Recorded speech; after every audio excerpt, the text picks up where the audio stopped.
नीतीश कुमार के बेटे की सियासत में एंट्री हो गई है? क्या नीतीश कुमार ने अपने बेटे को अब कमान सौंप दी है?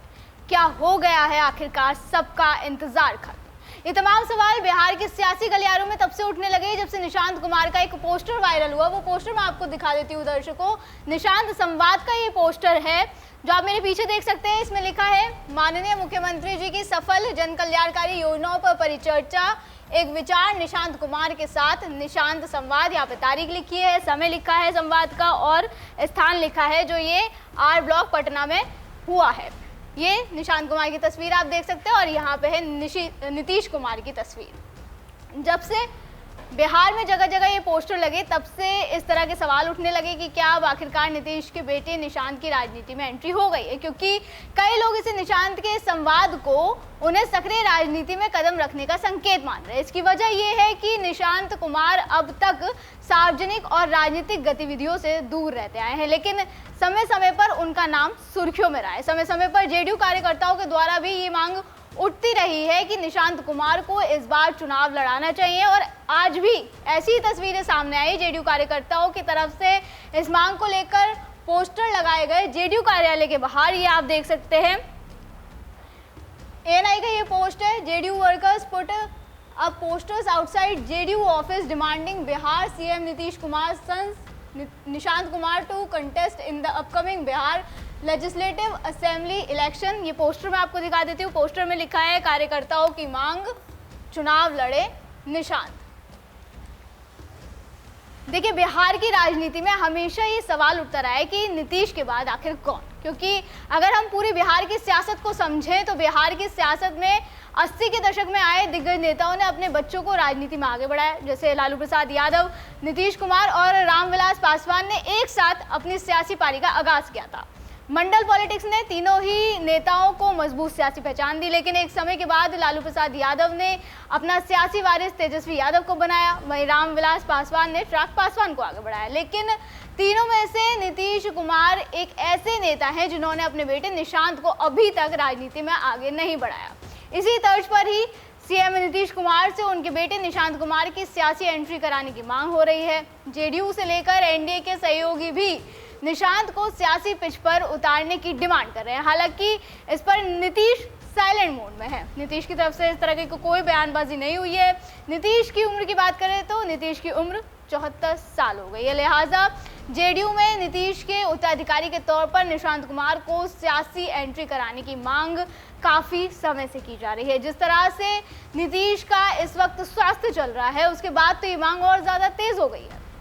अब देखिए, लोगों के मन में ये भी सवाल उठता है कि आखिर नीतीश कुमार ऐसा क्यों कर रहे हैं, वो राजनीति से अपने बेटे को दूर क्यों रख रहे हैं। तो इसके पीछे एक बड़ी वजह नीतीश का परिवारवादी राजनीति का विरोध करना हो सकता है। ये तो जग जाहिर है कि नीतीश कुमार ने हमेशा से परिवारवादी राजनीति का विरोध किया है, जिसके लिए लालू प्रसाद यादव पर अक्सर सवाल खड़े होते रहे और एनडीए की तरफ से सवाल खड़े किए जाते हैं।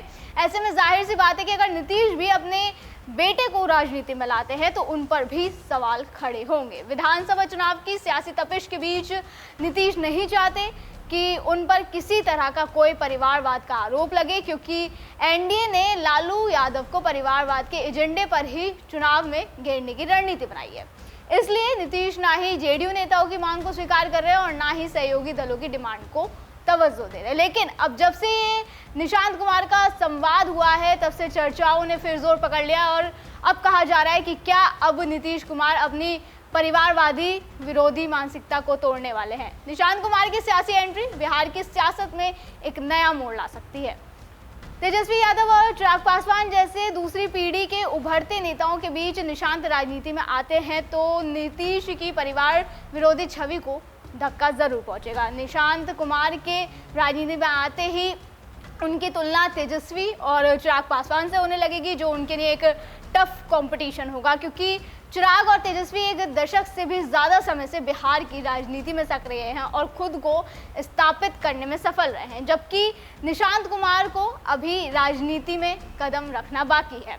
निशांत राजनीति में आते हैं तो वो जेडीयू के लिए एक नई पीढ़ी के नेता होंगे, लेकिन चिराग और तेजस्वी से सियासी अनुभव के मामले में वो थोड़े पीछे हैं। ऐसे में नीतीश नहीं चाहते कि उनके बेटे चुनाव में उतरे तो सियासी मात खाएंगे क्योंकि अगर वो उतर जाते हैं तो, बल्कि एक सफल नेता के तौर पर भी खुद को स्थापित करवाना चाहते हैं नीतीश कुमार। इसलिए Nitish Kumar wait and watch के मूड में है और चुनाव तक निशांत की पॉलिटिक्स में एंट्री को टाले रखना चाहते हैं। वजह यही है कि नीतीश के लिए इस साल के विधानसभा चुनाव में करो या मरो की स्थिति है। ऐसा मैं इसलिए कह रही हूँ क्योंकि जेडीयू की सीटें 2020 में काफ़ी घट गई थी। 2020 के विधानसभा चुनाव की बात करें तो जेडीयू ने 115 सीटों पर चुनाव लड़ा था और 43 सीटें जीती थी, जो 2015 के चुनाव में उनकी 71 सीटों की तुलना में काफ़ी कम थी। वो तीसरे नंबर की पार्टी बन गई थी। नीतीश के लिए इस बार जेडीयू को पुराने मुकाम पर पहुंचाने की चुनौती है, जिसके लिए वो तमाम लोकोलुभावन वादों का ऐलान भी कर रहे हैं। आपने भी देखा होगा पिछले कुछ समय से लगातार नीतीश कुमार के सोशल मीडिया हैंडल से पोस्ट साझा किए जा रहे हैं और तमाम तरीके की घोषणाएं की जा रही हैं।